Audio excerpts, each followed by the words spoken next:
Hello, YouTube. It is me, Jackson, and today I want to give you an insight into the hobby I am most autistic about, Nintendo. Specifically, what can we expect in the forthcoming Nintendo Direct? Alright, so first off, I'm guessing this will be on June 20th, which is a Thursday, but my backup guess is June 18th, which is a Tuesday. Usually they hold them between Tuesday, Wednesday, or Thursday, but it's kind of up in the air. They switch it on us every once in a while. Alrighty, so first off, getting into the Mario series. I'm going to say 50% chance that we get a new Mario baseball game. It's been a while since the last Bandai Namco and Nintendo collaboration. And for those that don't know, Bandai Namco is the studio responsible for the Mario baseball games. It's also been a while since the last one. And the Mario sports games have generally done pretty well on the Switch. And with baseball being somewhat on a resurgence lately with, some pretty key players, especially the notable Japanese player Shohei Ohtani, that might give a little bit more, zeitgeist power to baseball, right? So yeah, I could see Mario Baseball come in September 12th. And please put everything in the game at launch. None of this post-game update stuff. I just want 32 characters, 11 stadiums, a story mode, mini games, online tournaments or leagues or just multiplayer in general, all there from the day I buy the game. Gosh darn it. Okay, let's get into the next one, Mario Party. I'm gonna say almost lock this one in. I'm putting it at 90%.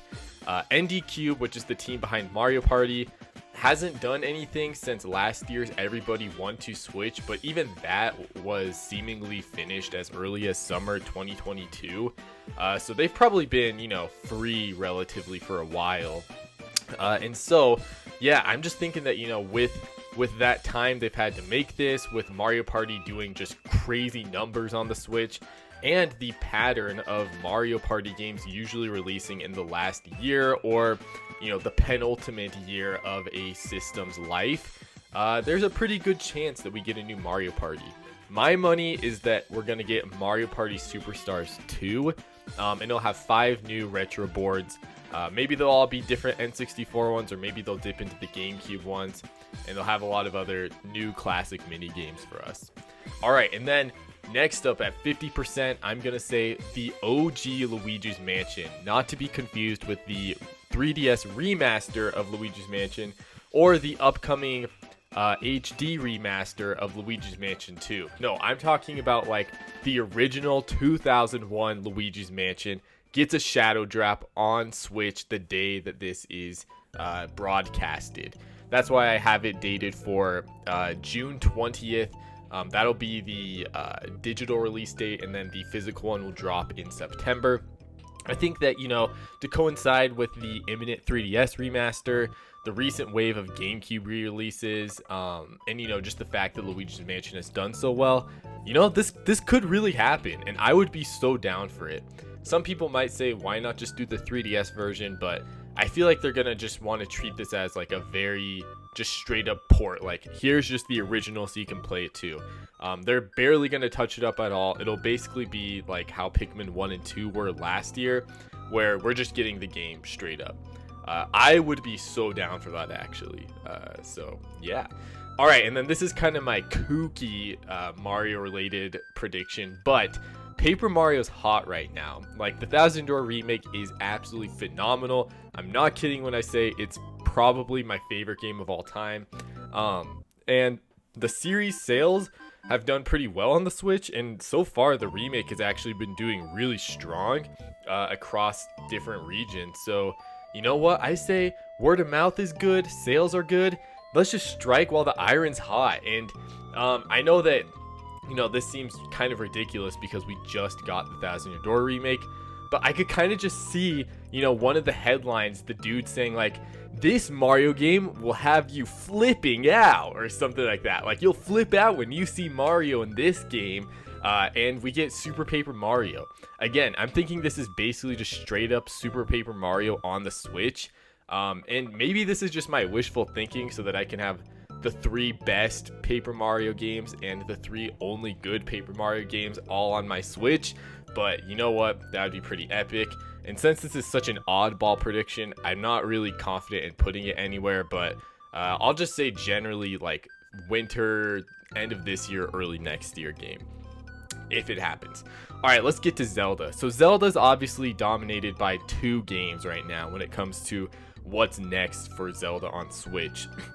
Those are the HD remasters that were released on the Wii U for The Wind Waker and Twilight Princess.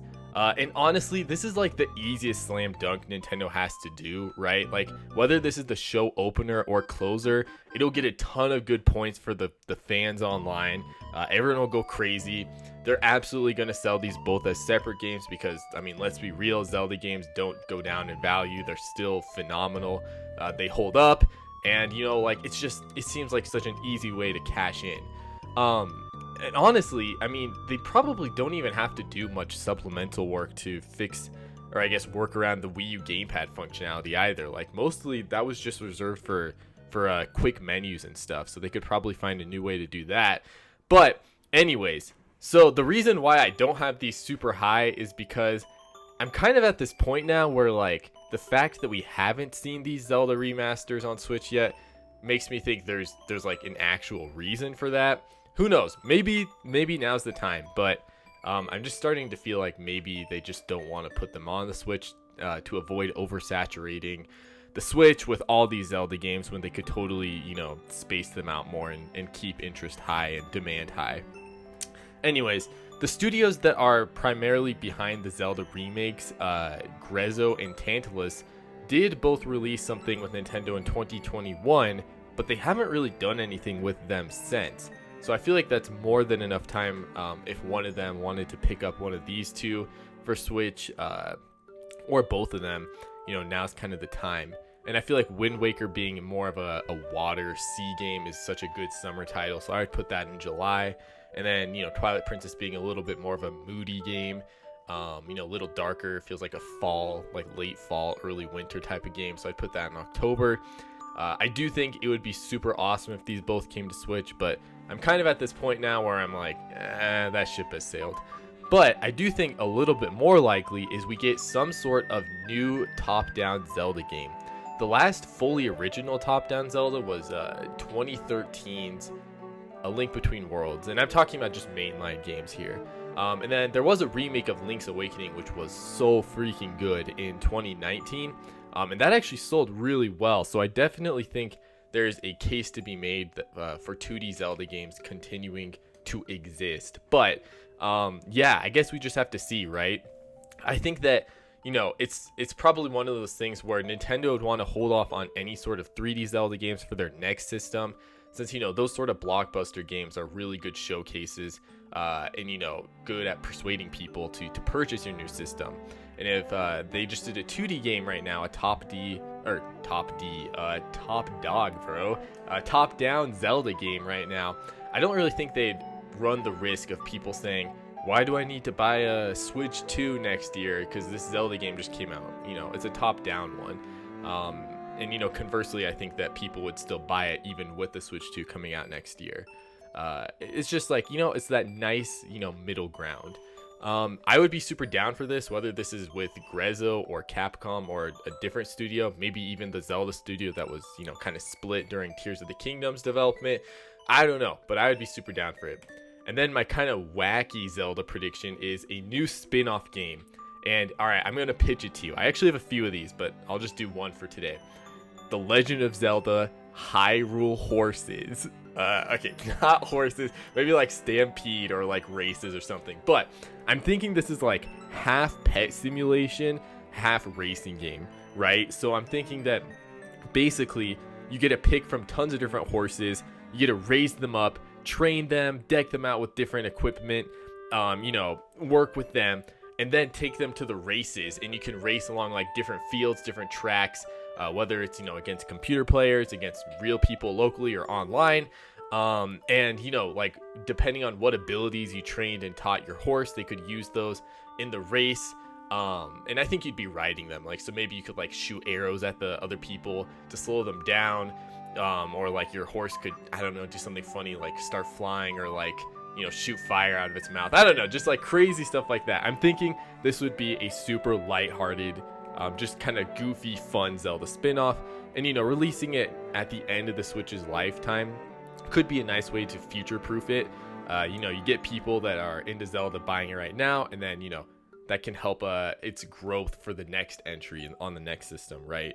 And I'm thinking they could probably reuse a lot of things from Tears of the Kingdom or Breath of the Wild's engine to make it an overall pretty, low budget production comparatively. But yeah, that would be pretty dope.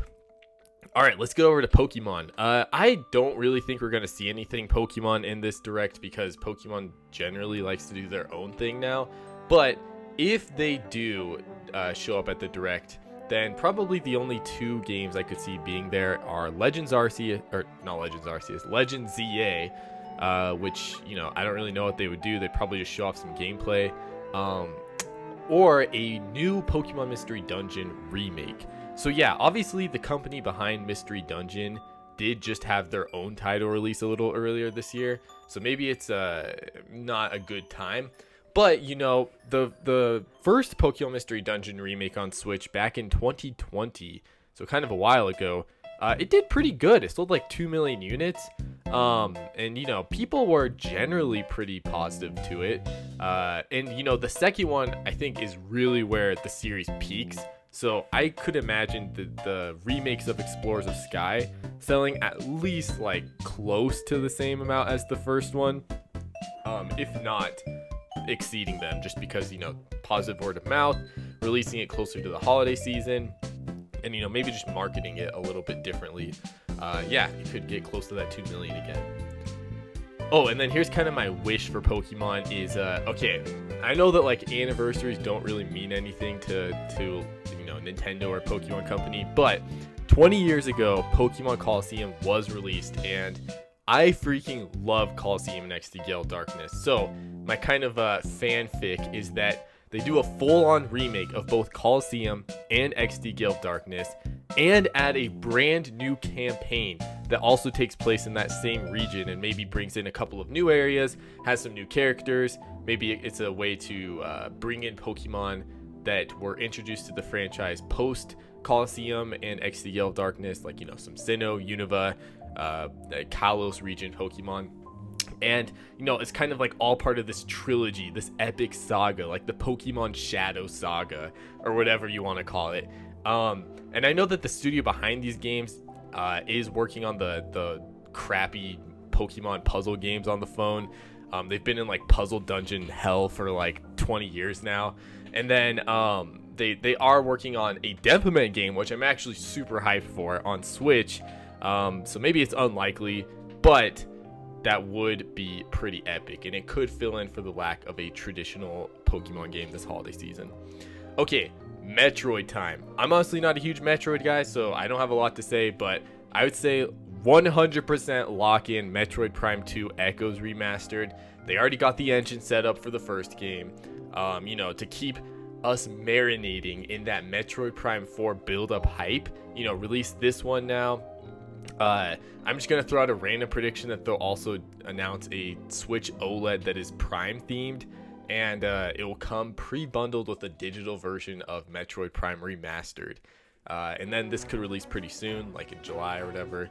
And then Metroid Prime 4, which is basically a meme at this point, like it's never going to come out. But no, I do think that, one of these directs, it's just going to show up. It's going to jump scare us, and I don't really know if it's going to be this time, but I can say that I believe Prime 4 and actually also Legends Arceus will be cross-gen titles. And so I think that they could emulate the Breath of the Wild marketing, where they first reveal them as a Switch game, and then as soon as they announce whatever Nintendo's next system is, they pretty much exclusively present these games on that system so that, people kind of associate it with the next system. With the Breath of the Wild, they did officially reveal the game at E3 2016 with the Wii U, right? But then as soon as they announced the Switch, they only ever showed the game on Switch. And I feel like that was a pretty good idea, because it's like, yeah, cool, it is coming to that system that you promised it would come to, but like, obviously we're all getting hype about it on this next system, right? Okay, Kirby. So Kirby and the Rainbow Curse was copyrighted a few months back, and this wasn't just like a renewal of the original's copyright, but it was like a brand new copyright for Kirby and the Rainbow Curse, which does make me feel like that is almost a lock-in for some sort of announcement regarding this game, which is great because I freaking love Kirby and the Rainbow Curse. Okay, maybe replace freaking with kind of, and replace love with like a lot. So I kind of like it a lot. But I mean, okay, the game is good, really. It is fun. The levels are well designed, and obviously it looks amazing. But holy frick, you guys, I'm not kidding when I say this. This has one of the greatest soundtracks in all of gaming. I know that's a bold statement, but I will die on that hill. Like, the melodies are fire, the chords are great, the instrumentation is so charming. Like, there are just like a billion fire themes in this game. So I think it's so good. Like, I would buy a remake or a remaster for the soundtrack alone. And I feel like, you know, it's probably not too hard since the game already looked so good. They don't really need to do a lot with the visuals, and they could probably just be like, all right, we adjusted the control so there's like button and motion control in the game now. And maybe you could still do like touch on the handheld switch, but for, you know, TV play, they add those alternative options. Or, you know, they could also be like, and we added 30 new challenges to the game. I'm pretty sure there was a challenge mode, and we added like 20 new figurines based off of characters that were in Kirby games post Rainbow Curse, and we added 30 new song rearrangements, also, you know, from Kirby games that have released since the 2015 original. Yeah, I'd be so down for this, and, you know, maybe they could throw it on like January of next year. Kind of be like that one game that we're all thinking, whoa, there's a Switch game that we know and it's coming out next year, oh my gosh. So that'd be cool. Alternatively, you know, I think that's possible. Instead of a retail release, they opt for a smaller eShop title. And I loved DDD's Drum Dash from the Kirby Triple Deluxe, so maybe they just make a new one of those, and again, like, kind of update it with some new stuff. That'd be super fun. Okay, other stuff. This is just a bunch of random crap, but F-Zero GX, I'm not a huge F-Zero guy, but I really like 99, and I like 64 on the Switch Online, so that'd be dope if they announced some sort of remaster or even just a port for that. And I could see that being in like September. Animal Crossing New Leaf, you know, now that the online is dead for the 3DS, I feel like it would be a little bit cynical, but also admittedly a good time to re-release this game. And I know that they've never re-released Animal Crossing titles before, but like New Horizons was insane with how well it sold. Like, we are in a new world for Animal Crossing now. Like, I'm not saying that every game in the Animal Crossing series will match that. In fact, it might never reach those numbers again. But I think that from now on, you can pretty safely expect Animal Crossing to do like 10 to 30 million, right? Like, it's a big series now. And so, you know, they could do like a deluxe Animal Crossing New Leaf that has, you know, some updated visuals of the 3DS game and then includes everything from Happy Home Designer. I would freaking love that because I vastly prefer New Leaf to New Horizons, but that'd be dope, and that could even be their big holiday game, and it would totally sell. And then at like a measly 5%, I'm throwing in Rhythm Heaven Mega Mix port. That would be super epic, but I just feel like it's probably not gonna happen, but that would be epic. And then I would take a new Pilot Wings, not the 3DS game, I just threw that on there, I don't know why, but a brand new Pilot Wings, lock it in for like early next year. I'm thinking that the game has like 100 missions, right? There's, you know, 25 airplane missions, 25 hang glider missions, 25 jetpack missions, then 25 various, whether that's, you know, controlling a rocket or a UFO or skydiving or a squirrel suit or, you know, whatever, just a bunch of random different vehicles you would use for those other 25 missions. So there's just a lot of little missions here and there. Then with the multiplayer, you can either like casually chill out together, or maybe there's a dogfight or like racing modes you could do locally or online.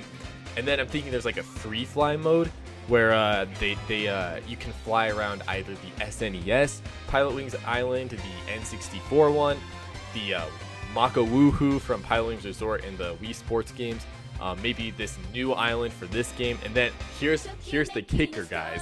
I'm thinking they throw in a couple Nintendo areas for you to fly around. and you can like just chill out and collect those little information bubbles and explore. So maybe there's like New Donk City from Mario Odyssey, and like it's literally just the models and everything from Mario Odyssey. And then Ocarina of Time 64's Hyrule Field, and it's literally just the chunky Ocarina of Time graphics. You can just like fly around everything there, or like Pikmin 2 or Pikmin 3 location or something like that, you know. I think that'd be super awesome, and very chill, so that'd be dope. Okay, then Fire Emblem.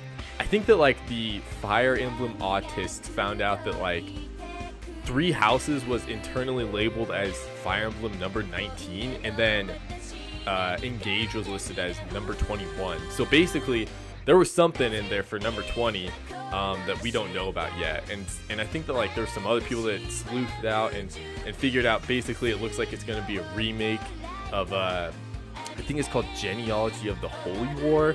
So yeah, that's a pretty sick name. So I'd be down to get that. I could see that being like a February game or something next year. And then Pushmo. Oh my gosh, I would actually, this would be like the game of the show for me. But Pushmo is so banger, and apparently alongside Kirby and the Rainbow Curse, there was also a new trademark for, I think, Stretchmo, which is a Pushmo game. So I feel pretty confident we're finally gonna see Pushmo on Switch. So I would be so happy no matter what form that takes. I just want it. And then Donkey Kong. I feel like with the Donkey Kong expansion to the Nintendo Land, with Donkey Kong having a semi-prominent,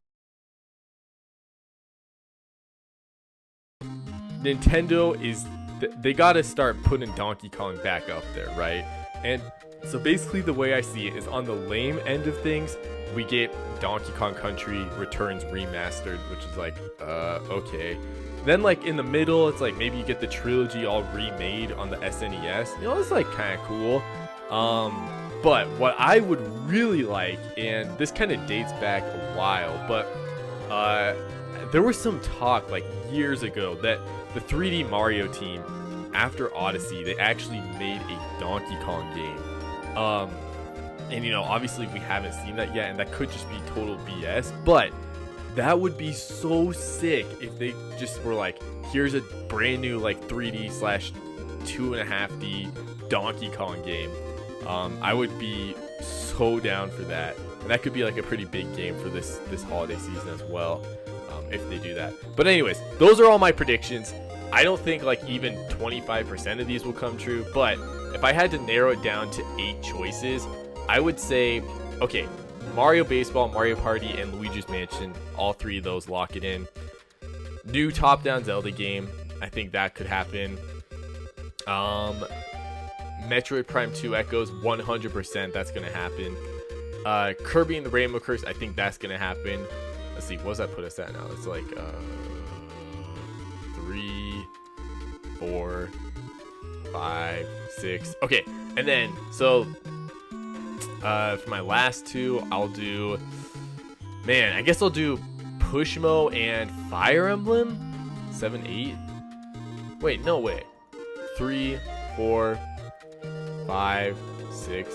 Okay, yeah, I guess that's right. 7, 8. I don't know. Yeah, now I'm starting to feel like there might be more, but maybe I'm being greedy. But anyways, guys, let me know what you think will happen in this Direct. I'm super pumped to see what Nintendo has in store. This will probably be the last general Direct we get during the Nintendo Switch era, so it's kind of crazy that we're already there. But yeah, it was fun. Anyways, thanks for watching, and I will catch you all later.